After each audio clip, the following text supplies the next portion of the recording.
And now let's look at a short review of polynomials. So first of all, the idea of like terms is really important. We can only combine things with like terms, so they have to have the same variable and the same exponent. So like terms, same variable and exponent. An example of like terms, we have here 3x and 8x. They both have just an x to the first power. We have 10z squared, negative 8z squared. We have 7 and 3. Those are all like terms. Note that if I had like 10x and 4x squared, these are not like terms because the variables are the same, the exponents are different. So when adding and subtracting, we can only combine like terms. So if I want to simplify this, I'm going to just pick out the like terms. So I have 8x and 13x, which will give me 21x. I have a negative 10y and a positive 20y.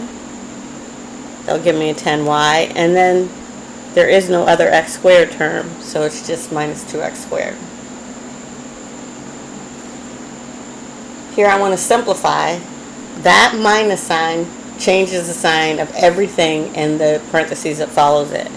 So I'm just going to change this to a plus and make it negative 30x plus 30y and plus 30z. So I just changed the sign of everything. I distributed the negative. And now again with like terms. So I have 8x minus 30x. So it gives me a negative 22x. I have a negative 30y and a positive 30y. So that cancels to 0. And then I have 20z and 30z. So that combines to 50z. So here I just have some rules of exponents typed up for you. We have a to the m times a to the n. When you're multiplying and the bases are the same, you add their exponents. So an example would be x to the 5th times x to the 2nd would give me x to the 7th power. When I'm dividing, we subtract their exponents.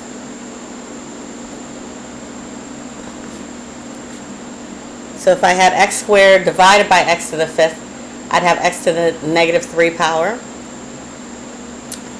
And if we go down here, we know that that negative just means 1 over. So this is the same thing as 1 over x to the 3rd power. Those two are equivalent. And a lot of times they want us to express our answer with positive exponents, so keep that in mind. If I have something taken to a higher power, I have to multiply each of those exponents. So if I had x squared y cubed, and I'm taking that to the 4th power, it's going to become x to the 8th, y to the 12th. Anything to the 0 power is equal to 1, except for we can't have 0 to the 0 power.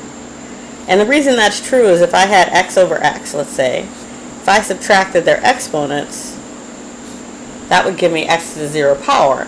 But we know that anything over itself is equal to 1. So that's where that comes from. And like I said, the negative exponent just means the reciprocal. Alright, so I have a couple more. We're going to multiply these out. The first one, I have a monomial times a trinomial. So I'm just going to take that 3x and multiply it by each one. So 3x times 8x squared is going to give me 24x cubed. 3x times negative x is negative 3x squared. And 3x times 3 gives me 9x.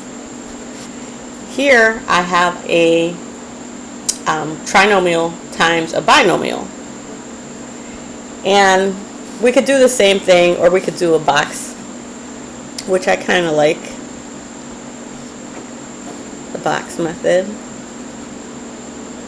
You absolutely don't have to do this. You could just distribute like we did over here. First take the 2x times everything and then the negative 3 times everything. I'm doing the same thing here, but it just lays out